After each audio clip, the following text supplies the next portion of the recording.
جب immediate future کی بات ہوتی ہے، یعنی میں آپ سے کہوں گی کہ جب آپ یہاں سے باہر نکلیں گی تو آپ ایک دوسرے کو مسکرا کر دیکھیے گا. صحیح ہے؟ یہ میں نے کون سے فیوچر کی بات کی؟ امیڈیٹ. اب میں کہوں جب آپ کل یہاں دوبارہ آئیں گی تو ایک دوسرے کو ہگ کیجیے گا. اب یہ دونوں فیوچر ہیں، بٹ دونوں فیوچر میں ٹائم ایلیمنٹ فکس ہو گیا. ایک ہے نیئر فیوچر، ایک ہے فار فیوچر. یہی چیز سا اور سوفا میں ہے. جب اللہ تعالیٰ قرآن میں کہتے ہیں سَيَعْلَمُونَ، مطلب ہے نیئر فیوچر میں آپ جان لیں گے. اور جب اللہ تعالیٰ کہہ رہے ہیں سَوْفَ يَعْلَمُونَ، مطلب کچھ عرصہ، not very soon but eventually you will come to know. جب آپ اس کیپیسٹی کے اندر اس آیت کو دیکھ رہے ہیں وَلَسَوْفَ يُعْطِيكَ، آپ کا رب آپ کو مستقبل میں not very soon اتنا دے گا کہ آپ خوش ہو جائیں گے. یعنی کچھ عرصے میں آپ کو ایسا ملے گا کہ آپ خوش ہو جائیں گے. اب یہ جو درمیان کا گیپ ہے، اتنا تو اللہ نے کہہ دیا کہ ملے گا ضرور، ایسا کہ آپ خوش ہوں گے، مگر فوراً نہیں ملے گا. جیسے ابھی میں آپ کو 2 مثالیں دی، کل آئے گا، آپ کل ایک دوسرے کو حق کریں گی. تو اب یہاں سے لے کے کل تک کا ٹائم پیریڈ جو درمیان کا ہے، اس کو کہتے ہیں یہ وہ وقت ہوتا ہے جس میں بندے کو اپنا حصہ ڈالنا ہوتا. کیسے؟ جب اللہ کسی نعمت کو دینے کا وعدہ کر لیتا ہے اور کہتا ہے کہ فار فیوچر میں یو گونا گیٹ اٹ، تو پھر آپ کو جس پوائنٹ سے وہ بات کہی گئی ہے وہاں سے اس وقت تک کے درمیان میں نہایت صبر کرنا. بندے کا صبر ریکوائرڈ اور شدید ریکوائرڈ ہے، تاکہ پھر جب آپ کا رب آپ کو دے تو آپ خوش ہو جائیں. یعنی ایمان کا امتحان ہے یہ جو درمیان کا وقت ہوتا ہے، جس میں اللہ آپ کو صرف آپ کی ایفرٹس پر دیکھ رہا ہوتا ہے. یہاں انسان کا امتحان ہوتا ہے، اور یہ نہایت مشکل وقت ہوتا ہے. مثال کے طور پر ایک انسان کو یقین ہے کہ اس کا رب ایونچولی اس کو جاب دلا دے گا، بٹ ٹل دا ٹائم اس کو جاب ملتی ہے وہ 15 جگہ اپلائی کرتا ہے. یہ 15 جگہ اپلائی کرنا، مختلف جگہ جا کر انٹرویوز دینا، اس پورے میں صبر ہوا؟ بے تحاشا ہوا. اللہ آپ کی ایونچولی شادی کرا دے گا، پر جتنا دیر آپ نے انتظار کی، اس انتظار کے اندر صبر کا امتحان ہوا. اللہ آپ کو اولاد دے گا. بعض کپلز کو اللہ تعالیٰ 16 17 سال کے بعد اولاد دیتا ہے. نیچرل پروسیس ہے، آئی وی ایف سے نہیں، نیچرل پروسیس ہے، natural delivery, natural pregnancy. But جو وہ 16 سال انہوں نے صبر کا امتحان کیا، اس صبر کے امتحان کے بعد پھر جب اللہ نوازتا ہے تو پھر انسان خوش ہو جاتا ہے. میں نے کل آپ کو جب بھی ایک بات کہی تھی، جب اللہ نوازنے پر آتا ہے سارے خسارے خاک ہو جاتے ہیں، بھول جاتے ہیں آپ ساری تکلیفیں، ایک طرف کر دیتے ہیں آپ وہ ساری اذیتیں جو آپ نے برداشت کی ہوتی ہیں. تو جب تک انسان کی خواہش کی تکمیل نہیں ہوتی، آپ کا امتحان ہو رہا. خواہش آئی ہے، اللہ کی طرف سے آئی ہے یا آپ کے نفس کی طرف سے آئی ہے، جب تک اس خواہش کی تکمیل نہیں ہو جائے گی آپ کے صبر کا امتحان اللہ لے گا. اس میں آپ نے کیا کرنا ہوتا ہے؟ کل والی بات، اللہ کی ٹائمنگز پر یقین. اگر یوسف علیہ السلام، ابن القیم الجوزی کہتے ہیں، اگر یوسف علیہ السلام صرف اس بات پر فوکس رکھتے کہ بس انہوں نے جیل سے باہر جاتے ہیں، بس مجھے باہر نکالو، وہ جیل میں کسی سے بات کرتا؟ نہیں. وہ جیل میں وہ امپیکٹ چھوڑتے جو امپیکٹ انہوں نے جیل میں چھوڑا تھا. اگر آپ کو یوسف علیہ السلام کی کہانی اور قصہ معلوم ہے، یوسف علیہ السلام مشہور ہو گئے تھے پوری جیل میں کہ یہ کسی صالح انسان کی اولاد میں، اور یہ بہت ہی صالح انسان، ہر ایک کے مسئلے سنا کرتے تھے اور گھنٹوں بیٹھ کر وہاں لوگوں سے بات کیا کرتے تھے. آپ سوچیں اگر یوسف علیہ، اور بے گناہ جیل میں آئے تھے، خود جیل میں آنا پسند کیا تھا تاکہ فتنے سے بچ جائے، اگر وہ فوکس صرف اس بات پہ رکھتے میں نے ان عورتوں کو جھوٹا قرار دینا ہے اور میں نے یہاں سے باہر نکلنا ہے، تو وہ بھی نہ کرتے جو اللہ تعالیٰ نے ان کو کرنے کا موقع دے دیا. اس بات کو سمجھیں، یہ جو آزمائش یا آپ کی دعا کی قبولیت تک کے پہلے کا وقت ہوتا ہے، یہ بڑا امتحان ہوتا ہے. یہیں پر بندے کا ایمان اللہ ٹیسٹ کر رہا ہوتا. آپ کی خواہش آئی ہے، آپ نے دعا کرنی شروع کر دی، آپ نے کوشش شروع کر دی، اس خواہش کی تکمیل تک آپ ایک بڑے امتحان سے گزرتی ہیں. اگر اس بڑے امتحان میں آپ کا فوکس مشکل پر رہا، آپ بہت سی یونیک اپرچونٹیز مس کر جاتے ہیں. یہ بات یاد رکھیے گا میری، بہت سی یونیک اپرچونٹیز مس کر جاتے ہیں. فرض کریں ایک خاتون ہے، ان کی شادی ہوتی ہے اور ان کو اولاد کی بہت زیادہ خواہش ہوتی ہے. بعض بچیاں ہوتی ہیں نا جن کو بچے بہت پیارے لگتے ہیں، بعض ہوتی ہیں جن کو بس ٹھیک ہے صحیح ہیں، اور کسی اور کے ہوں تو بس بالکل بھی دور رکھو. بعض بچیاں ایسی ہوتی ہیں، بعض بچیاں ایسی بھی ہوتی ہیں جو کہتے ہیں کہ اماں جب آپ میری شادی کریں گی نا، یہ بائی دا وے میں اپنی بیٹی کی بات نہیں کر رہی، کوئی یہ نہ سمجھنے لگ جا کے میں اپنی بیٹی کی بات کر رہی ہوں، کہ جب آپ شادی کریں گی نا تو ایسے لوگوں کو بلائے گا جن کے چھوٹے بچے نہیں ہوں گے، اس لیے کہ وہ بہت ادھر ادھر گھومتے پھرتے رہتے ہیں. تو بعض بچیاں ایسی ہوتی ہیں جن کو ٹھیک ہے اللہ اولاد دیتا ہے الحمدللہ، مگر نیچرلی اللہ نے عورت کے اندر یہ رکھا ہے کہ ایونچولی اس کو ماں بننے کی خواہش آ جاتی ہے. آپ کو بچے پائے پیارے بھی بہت ہیں، آپ کا نکاح ہو جاتا ہے، اب آپ کا شادی کے بعد 1 سال گزرا، 2 سال گزرے، and you are way too desperate کہ اللہ آپ کو اولاد ہے. اب پہلے زمانے میں تو بڑے صبر کے ساتھ بچیاں عورتیں برداشت کرتی تھیں، اب تو immediately they go for the IVF. ہم جا رہے ہیں اماں IVF کے لیے، ان وٹرو فرٹیلائزیشن کے لیے. فرض کریں اس سے بھی آپ کی اولاد نہیں ہوتی، بیکاز ان وٹرو فرٹیلائزیشن میں 13% سکسیس ریٹ ہے صرف، باقی آپ کا 87% 85% فیلئر ریٹ ہوتا ہے. اب اللہ ایک عورت کی خواہش کے باوجود اس کو اولاد نہیں دے رہا ہے، اس کی جائز خواہش ہے، نکاح والی عورت ہے، اپنے شوہر کے ساتھ تعلق قائم کرتی ہے، اس کی جائز خواہش، اس جائز خواہش کا آنا ٹھیک ہے. اس جائز خواہش سے آنے سے لے کر اس کی تکمیل تک کے درمیان میں اس عورت کا امتحان تھا، لیکن کیونکہ اس کی بہت خواہش ہے، اب وہ وقت ہر گزرتے دن کے ساتھ الجھن میں آتے ہیں. اللہ میری دعا کیوں نہیں سن رہا، اللہ مجھے اولاد کیوں نہیں دے رہا. اس ہر گزرتے دن اور دعاؤں کی ایک فیلڈ بڑھنے کے ساتھ ساتھ اس کے اندر ایک غصہ اور جنجلاہٹ آنے لگ جاتی ہے.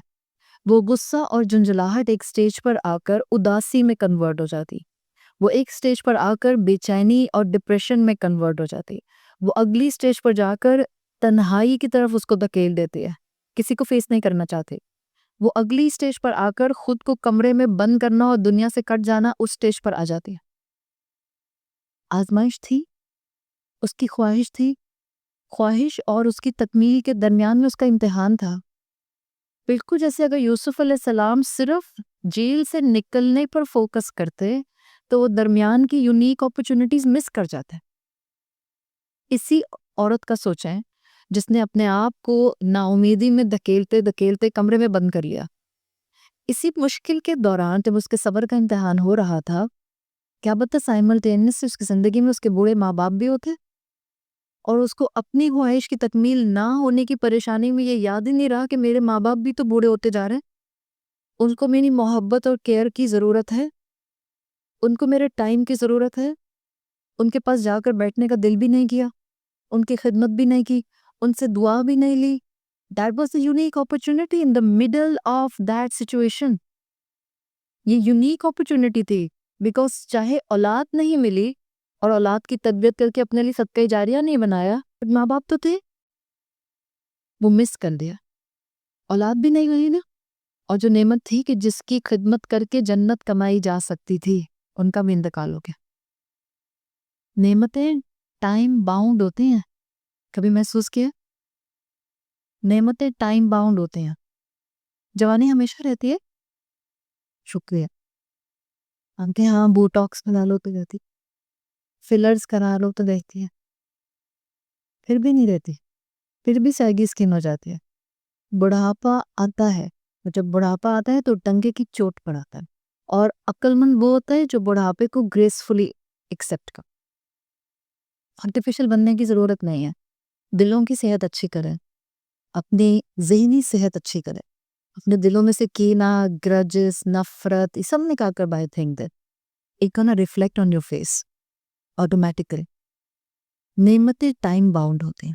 کیا ماں باپ ہمیشہ رہتے ہیں؟ نہیں. کیا شوہر ہمیشہ رہتے ہیں؟ بظاہر بیویوں کو لگتا ہے ہاں انہوں نے کھانا صاف.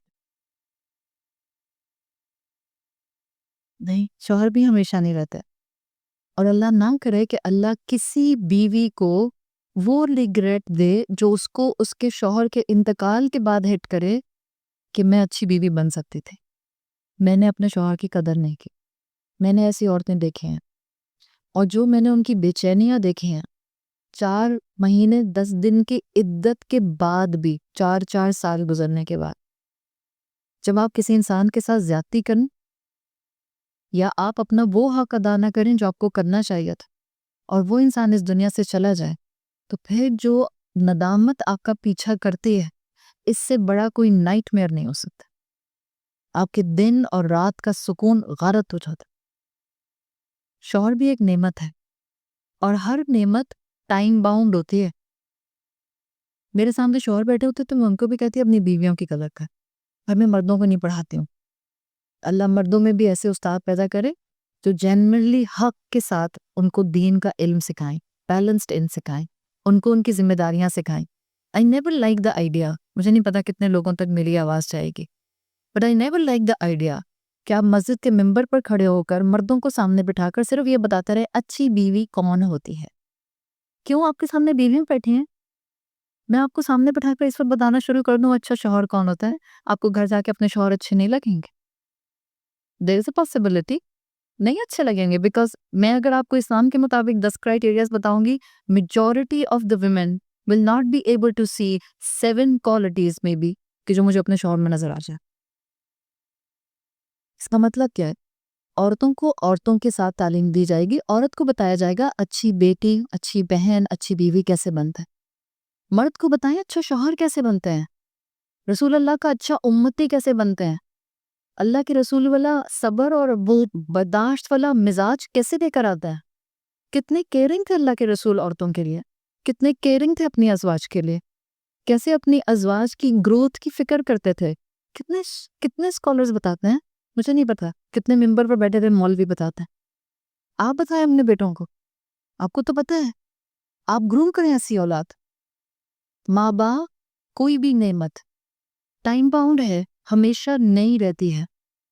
جب ہم اپنی کسی ایک خواہش کی شدت میں کہ میں خوش ہو جاؤں، بیکاز ہم خواہش کا اتنا زیادہ کیوں کلیم کر رہے ہوتے ہیں، ڈیسپریٹلی دعا کیوں مانگ رہے ہوتے ہیں کسی چیز کے لیے، بیکاز میری خوشی اس کے ساتھ اٹیچ ہے، میری کنٹینٹمنٹ اس کے ساتھ ہے۔ بس مجھے لگتا ہے وہ مل گیا نا، یہ چیز جو میں مانگ رہی ہوں، دین آئی گونا بی ہیپی، گارنٹیڈ۔ وہ مل جاتا ہے کیا ہوتا ہے ایک اور چیز، شیطان gonna through something else in front of you.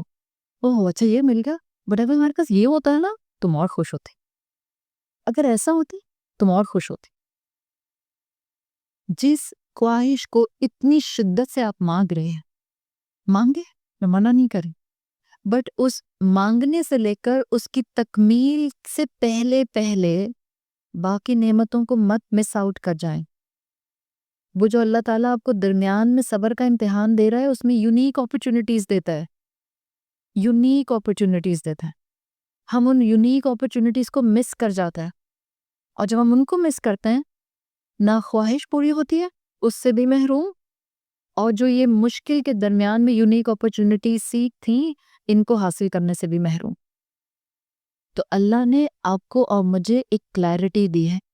اللہ کے رسول صلی اللہ علیہ وسلم کو بھی دنیا کا خیر، ڈومینیشن آف دین ملتے ہوئے اس خواہش کی تکمیل میں 21 سال لگ گئے، بٹ اللہ کے رسول نے وہ درمیان کے سارے سال ہاتھ پر ہاتھ رکھ کے صرف دعا نہیں کی، constant struggle, constant effort, constant dedication, ہر لحاظ سے ہر ایسپیکٹ کا زندگی کا خیال رکھا۔ ایسے مسلمان بن جائیں۔ اور عورتوں میں تو اللہ نے بہت طاقت رکھی ہے، آپ کے اندر مرد سے زیادہ طاقت ہے، جبھی تو آپ کو تخلیق کی ذمہ داری دی ہے۔ آپ تھکی نہیں ہو سکتی زیادہ، اصل میں عورت نہیں تھکتی، سوچ تھکتی ہے، ورنہ جو ٹینسائل اسٹرینتھ اللہ نے آپ کو دے کر، اور جتنا اسٹرانگ صبر اور برداشت والا جسم اللہ نے آپ کو دے کر پیدا کیا، ایسے اللہ نے کوئی مخلوق نہیں بنا ہے۔ ایک نہیں، 3 بچے، 4 بچے سی سیکشن کے ساتھ پیدا کرنا آسان ہوتا ہے؟ وہ سی سیکشن کا وونڈ کبھی بھی فل نہیں ہوتا ہے۔ جن عورتوں نے کرایا ان کو معلوم ہے، 15 سال کے بعد بھی آپ کو وہاں تکلیف اٹھ سکتے ہیں۔ سکن تھی نا، گئی، وہ واپس ویسے ریپیئر ہی نہیں ہوتی ہے۔ اللہ نے عورت میں بہت صبر اور برداشت رکھا ہے. سسرال نبھاتی ہے، بچے پالتی ہے، شوہر کی بھی خدمت کرتی ہے، ساتھ ساتھ ماں باپ کا خیال رکھتی ہے، بہن بھائیوں کے جتنے حقوق ادا کر سکتی ہے کرتی ہے، اور چہرے پہ مسکراہٹ ہوتی ہے. یہ ہے مومنہ. یہ وہ عورت ہے جس کے اوپر اللہ کو صرف پیار آتا ہے. یہ وہ عورت ہے جو جنت کے جس دروازے سے چاہے گی اللہ اس کو داخل کرے گا. مضبوطی اپنی کہیں چھوڑ مت دیجیے گا 4 خواہشات پوری نہ ہونے کی وجہ سے. This is life. Nothing is idealistic over here. نہ ماں باپ آئیڈیل ہیں، نہ سبلنگز آئیڈیل ہیں، نہ اسپاؤس آئیڈیل ہے، نہ اولاد آئیڈیل ہے، نہ سسرال آئیڈیل ہے. Nothing is ideal. اس آئیڈیل کی تلاش میں وہ پیرامیٹرز جو اللہ نے آپ کے پاس آپ کی سراؤنڈنگ میں جنت کمانے کے لیے ہاتھ میں دے دیے ہیں، don't miss them out. Don't miss them out. ورنہ آپ صرف بلیم کریں گے، آپ صرف کمپلینس کریں گے، اور یہ ہم کر رہے ہیں. بیٹیاں جا کے ماؤں سے شکایت کرتے ہیں آپ نے صحیح جگہ میری شادی نہیں کی ہے. بچے آ کر ماؤں سے کہتے ہیں، باپ سے کہتے ہیں آپ نے صحیح یونیورسٹی مجھے بھیجا نہیں، اتنی اچھی جگہ مجھے اسکالرشپ مل گئی تھی، آپ کو پرابلم تھی، آپ نے نہیں بھیجا، مجھے سسرال ہی اچھا نہیں ملا تو میں گرو کیسے کرتی. اس لیے کہ آپ نے گروتھ کی ڈیفینیشن بہت لمیٹڈ کر دی. آپ کے سراؤنڈنگ میں ہر انسان، we are not carbon copies to each other and there is no need to be a copycat. No need to be. آپ میں سے ہر انسان اللہ کی نظر میں ایک مکمل اینٹیٹی ہے. آپ کے حالات، آپ اور آپ کی امیجیٹ فیملی ایک دنیا ہے. پلے یور رول. یہ کس کی پلاننگ تھی کہ آپ کے ماں باپ کون ہوتے اور آپ کے بہن بھائی کون ہوتے اور آپ کا اسپاؤس کون ہوتا اور آپ کے بچے کون ہوتے؟ آپ کی ساس کی پلاننگ تھی؟ آپ کی ماں کی پلاننگ تھی؟ اس رب العزت کی پلاننگ تھی. اس کا مطلب ہے آج آپ کے جو بھی حالات ہیں آپ کے لیے جنت کمانے کا بہترین میدان ہے. یہ کہنا چھوڑ دیں میرے خاندان والے سپورٹ نہیں کرتے. Then find your unique aspects in your surrounding جو اللہ نے آپ کو دیے ہوئے ہیں. یوسف علیہ السلام کی طرف میں نے آپ کو کئی دفعہ ان پوری کلاسز کے اندر یہ کانسیپٹ دینے کی کوشش کی ہے. ہر انسان اپنے طور پر اپنی جنت کمانے کی کیپیسٹی کے درمیان میں اس وقت موجود ہے. Figure it out. Don't waste it. اللہ آپ کو ضائع نہیں کرے گا. سرف صالحین ایک بہت پیاری بات کہا کرتے تھے. ایک دفعہ کتاب میں نے پڑھا تھا، بعض لوگ جو ہم سے پہلے کے لوگ تھے they were way too observant. بہت غور کیا کرتے تھے، کائنات پر بھی غور کرتے تھے، سراؤنڈنگ پر غور کرتے تھے، لوگوں پر غور کرتے تھے، جب کوئی خواب آیا کرتے تھے اس پر بھی غور کیا کرتے تھے. تو ایک بزرگ کا ایک واقعہ میں پڑھ رہی تھی ایک سرف صالحین میں سے. انہوں نے کہا کہ جب بھی میں نے اپنی زندگی میں کئی دفعہ آبزرو کیا کہ جب بھی میں اپنی زندگی میں کوئی دعا بہت ڈیسپریٹلی مانگتا تھا اور وہ پوری نہیں ہوتی تھی اور مجھے خیال آنے لگ جاتا تھا کہ پتہ نہیں پوری کیوں نہیں ہو رہی، پتہ نہیں پوری کیوں نہیں ہو رہی، تو میرا رب مجھے کسی خواب میں کوئی ڈائریکشن دے دیا کرتا تھا. اور پھر انہوں نے لکھا کہ مجھے ایک خواب میں تو پرومیننٹلی ایسا محسوس ہوا کہ جیسے میرے رب نے مجھ سے کہا یا عبدی احب نداءک، مجھے تمہاری ندا پسند ہے. احب ان اسمع صوتک، جو تم بے چینی سے مانگتے ہو مجھے تمہارا مانگنا پسند ہے. تو پھر انہوں نے اپنی کتاب میں لکھا ہوا تھا دس از دا گارنٹی کہ جس کیفیت میں آپ گڑ گڑا کر اللہ سے کچھ مانگ رہے ہوتے ہیں وہ مومنٹس بہترین ہوتے ہیں as compared to the moment جب آپ کو وہ چیز مل جاتے ہیں. بیکاز 99.99% جب وہ چیز مل جاتی ہے ہم اللہ کو بھولنے لگ جاتے ہیں. کچھ پرسنٹیج میں ہی صحیح، پھر ہم ویسی دعائیں بھی نہیں مانتے. ٹائم ہی نہیں ہے، بسی بہت ہو گئی، حسل بسل ہو گیا، ویکیشنز پہ بھی تو جانا ہے، نیا نیا ہسبینڈ، نیا نیا اسپاؤس ہونا ہے. پھر ہم اللہ کو ویسے گڑگڑا کر نہیں مانگتے. اولاد مل گئی ہے تو اب اولاد کے ساتھ بزی ہو گئے، نمازیں چھوٹ گئیں، فرائض چھوٹ گئے، اللہ کے ساتھ تعلق ختم ہو گیا. اللہ اپنے بندے کے ساتھ تعلق رکھنا چاہتا ہے. So get the essence. Eventually وہ آپ کو خوش کر دے گا جیسے اس نے اپنے حبیب صلی اللہ علیہ وسلم کو خوش کیا. میک اے فرم بلیف وہ آپ کو خوش کرے گا. صرف آپ کا یقین ریکوائرڈ ہے۔ تو اللہ سے دعا کریں کہ اللہ میں جب کسی خواہش کا آپ کے سامنے اظہار کروں، اور جب تک وہ خواہش پوری نہ ہو، اگر اس میں خیر ہو تو وہ خواہش پوری ہو، اور جب تک وہ پوری نہ ہو، ان بٹوین مجھے صرف اپنی اطاعت پر رکھیں۔ ان اپرچونٹیز پر میرا فوکس آپ کرا دیں جن اپرچونٹیز کو اویل کر کے میں جنت کما سکتی ہوں اور آپ کی رحمت کما سکتی ہوں۔ اللہ ہمیں بہترین طریقے سے قرآن پر تدبر کرنے والی کیفیت اور قرآن پر عمل کرنے والے جوارے لمس عطا فرمائے۔ اللہ ہمارا یہاں آنا اور ہمارا علم کے ساتھ خود کو اٹیچ کرنا قبول فرمائے۔ اللہ اس علم کو روز محشر ہمارے حق میں گواہی دینے والا بنائے۔ اللہ ہماری عبادتیں، ہمارے اذکار، ہماری تلاوتیں، ہماری قرآن کلاسز قبول فرمائے۔ اللہ ہماری دعائیں قبول فرمائے۔ اللہ ہم سب کو بخش دے۔ اللہ ہمارے والدین کو بخش دے۔ اللہ تمام مرحومین کو بخش دے۔ اللہ جس کے ساتھ ہم نے زیادتی کی ہے ہمیں اپنی اصلاح کرنے والا اور معافی مانگنے والا بنا دے۔ اللہ جس نے ہمارے ساتھ زیادتی کی ہے اللہ ان کی اصلاح کر دے اور ان کو ہدایت دے دے۔